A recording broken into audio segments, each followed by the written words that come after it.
Hello friends, आजच्या video session मध्ये आपण पाहणार आहोत इयत्ता 9वी भूगोल पाठ 5वा वृष्टी या प्रकरणाचा आज आपण या ठिकाणी संपूर्ण स्वाध्याय पाहणार आहोत। चला तर मित्रांनो, आजच्या व्हिडिओ सेशनला सुरुवात करूया।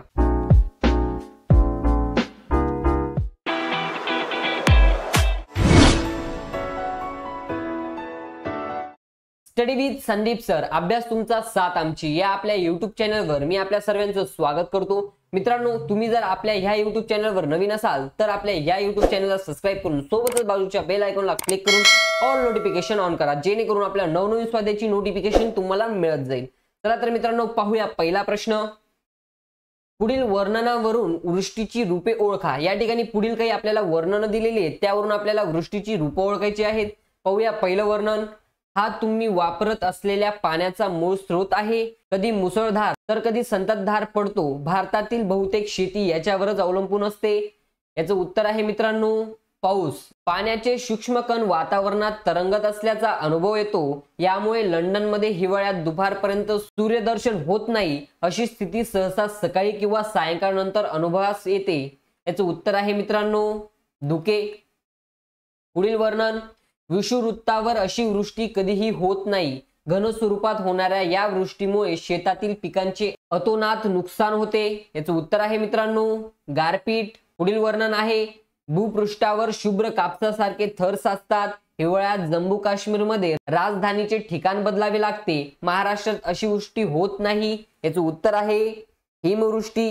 पाहूया मित्रांनो पुढील प्रश्न, प्रश्न क्रमांक 2। पुढील आकृती पहा व पावसाचा प्रकार अचूक ओळखा। असा पाऊस कोणत्या प्रदेशात सापडतो ते लिहा। बघा मित्रांनो, या ठिकाणी काही आपल्याला आकृत्या दिलेल्या आहेत, त्या आकृत्या आपल्याला अचूक ओळखायच्या आहेत व तो पाऊस कुठे व कोणत्या प्रकारचा आहे व कोणत्या प्रदेशात पडतो हे आपल्याला या ठिकाणी सांगायचं आहे। पाहूया पहिली आकृती। याचं उत्तर आहे आरोह पर्जन्य। हा आरोह पर्जन्याचा पाऊस आहे मित्रांनो। हा कोणत्या प्रदेशामध्ये पडतो तर हा आरोह या प्रकारचा पाऊस विषुववृत्तीय प्रदेशात पडतो। दक्षिण अमेरिकेतील अमेझॉन व आफ्रिकेतील कांगो नदीच्या खोऱ्यात या प्रकारचा पाऊस आपल्याला आढळत असतो। पाहूया मित्रांनो पुढील आकृती। याचं उत्तर आहे हा प्रतिरोध प्रकाराचा पाऊस आहे मित्रांनो। हा पर्वताला अडवल्यावर त्याला अनुसरून ऊर्ध्व दिशेला जाणाऱ्या बाष्पयुक्त वाऱ्यांमुळे पर्वताच्या वाड्याखालील बाजूवर व पर्वत माथ्यावर या प्रकारचा पाऊस पडतो। उदाहरणार्थ भारतातील मोसमी वाऱ्यांमुळे होणारा पाऊस हा प्रतिरोध पाऊस आहे। पाहूया मित्रांनो पुढील आकृती। याचं उत्तर आहे आवर्त पाऊस। याचा प्रदेश आहे तो म्हणजे समशीतोष्ण कटिबंधात आवर्त पाऊस पडतो। पाहूया मित्रांनो पुढील प्रश्न, प्रश्न क्रमांक 3। मागील आकृतींचे निरीक्षण करून पुढील प्रश्नांची उत्तरे लिहा। या ठिकाणी आपण जे काही मागे 3 आकृत्या पाहिल्या त्या 3 आकृत्यांचे निरीक्षण करून आपल्याला या ठिकाणी पुढील प्रश्नांची उत्तरे द्यायची आहेत। पाहूया पहिला प्रश्न। आकृती ब मध्ये डोंगराच्या कोणत्या बाजूस जास्त पाऊस पडत आहे? याचं उत्तर आहे आकृती ब मध्ये डोंगराच्या वाऱ्याकडील बाजूस जास्त पाऊस पडत आहे। पुढील प्रश्न। आकृती ब मधील पर्जन्य छायेचा प्रदेश छायांकित करून त्यास नाव द्या। याचं उत्तर आहे पर्जन्य छायेचा प्रदेश।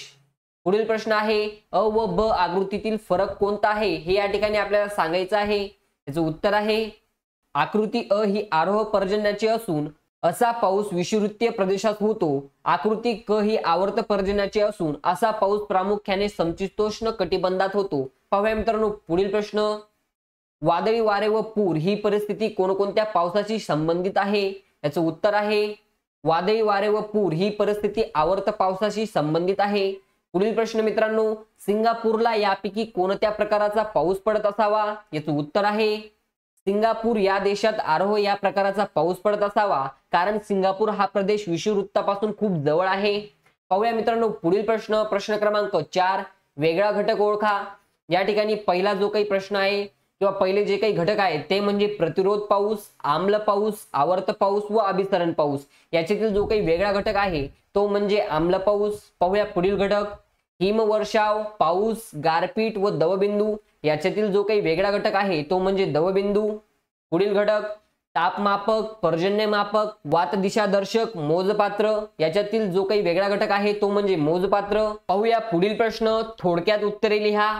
याच्यातील पहिला प्रश्न आहे तो म्हणजे पृथ्वीवर कोणकोणत्या स्वरूपात वृष्टी होते? याचं उत्तर आहे आकाशातून किंवा ढगातून जमिनीकडे पाण्याचा द्रव रूपात किंवा घन रूपात होणारा वर्षाव म्हणजे वृष्टी होय। पृथ्वीवर हिम, गारा, पाऊस, धुके, दव, दहिवर या स्वरूपात वृष्टी होते। पुढील प्रश्न, पर्जन्य छायेच्या प्रदेशात पावसाचे प्रमाण कसे असते? याचं उत्तर आहे पर्जन्य छायेच्या प्रदेशात कोरडे वारे वाहतात। या वाऱ्यांची बाष्प धारण करण्याची क्षमता देखील जास्त असते, त्यामुळे या भागात पावसाचे प्रमाण खूपच कमी असते, म्हणूनच या प्रदेशात पर्जन्य छायेचा प्रदेश असे म्हणतात। पाहूया मित्रांनो पुढील प्रश्न, कोणत्या प्रकारचा पाऊस जगात सर्वाधिक भागांमध्ये पडतो व तो का पडतो हे या ठिकाणी आपल्याला सांगायचं आहे। पाहूया याचं उत्तर, पर्वत रांगाच्या अडथळ्यामुळे पडणाऱ्या पावसाला प्रतिरोध पाऊस म्हणतात। जगात सर्वात जास्त भागात प्रतिरोध प्रकाराचा पाऊस पडतो। पृथ्वीच्या सुमारे 70% भाग हा पाण्याने व्यापलेला असून बाष्पयुक्त वारे समुद्राकडून जमिनीकडे वाहण्याचे प्रमाण जगात जास्त आहे। या तुलनेत आरोह किंवा आवर्ताची परिस्थिती जगात सर्वत्र कमी असते किंवा नसते। भूपृष्ठावर अनेक पर्वतरांगा, डोंगर रांगा सर्वत्र आहेत। पर्वत डोंगर रांगांना बाष्पयुक्त वारे अडतात आणि वर जाताना संद्रीभवन होते आणि पाऊस पडतो, म्हणून प्रतिरोध प्रकाराचा पाऊस हा जगामध्ये सर्वाधिक जास्त प्रमाणात पडतो। पाहूया मित्रांनो पुढील प्रश्न, भूपृष्ठालगतच्या वातावरणात सांद्रीभवन झाल्यास कोणकोणते जलाविष्कार दिसून येतात हे या ठिकाणी आपल्याला सांगायचे आहे। पाहूया याचं उत्तर, भूपृष्ठालगतच्या वातावरणात सांद्रीभवन झाल्यास दव, धुके आणि दहिवर हे जलाविष्कार दिसून येतात। पाहूया मित्रांनो पुढील प्रश्न, पर्जन्य मापन करताना कोणती काळजी घ्यावी?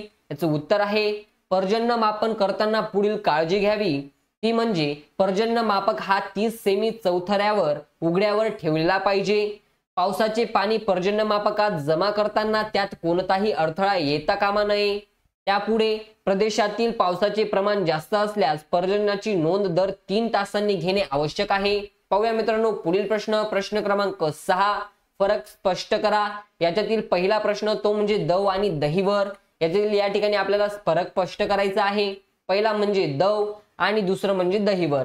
दव मध्ये भूपृष्ठानजीक सांद्रीभवन क्रिया घडल्यास दव पाहायला मिळते, तर भूपृष्ठानजीक हवेचे तापमान गोठणबिंदूच्या खाली गेले असता दहिवर पाहायला मिळते। त्यानंतर मित्रांनो, भूपृष्ठावरील बाष्पयुक्त हवेचा संपर्क अति थंड वस्तूंशी आल्यास हवेतील बाष्पाचे सांद्रीभवन होते, बाष्पाचे सूक्ष्म जलबिंदूत रूपांतर होते। त्यापुढे मित्रांनो, हवेचे तापमान 0°C पेक्षा कमी झाल्यास वस्तूंच्या पृष्ठभागावर चिटकलेले दवबिंदू गोठतात।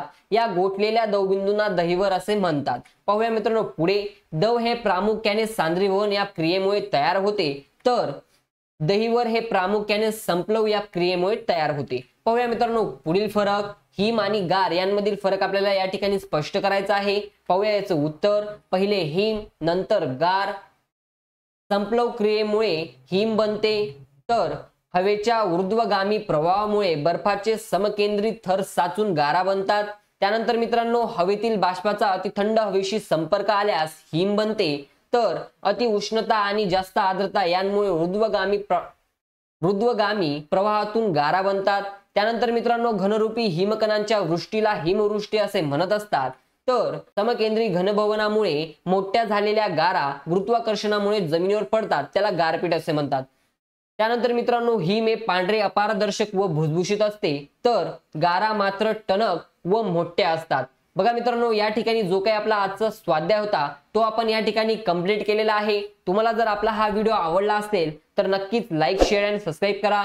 Thanks for watching this video friends.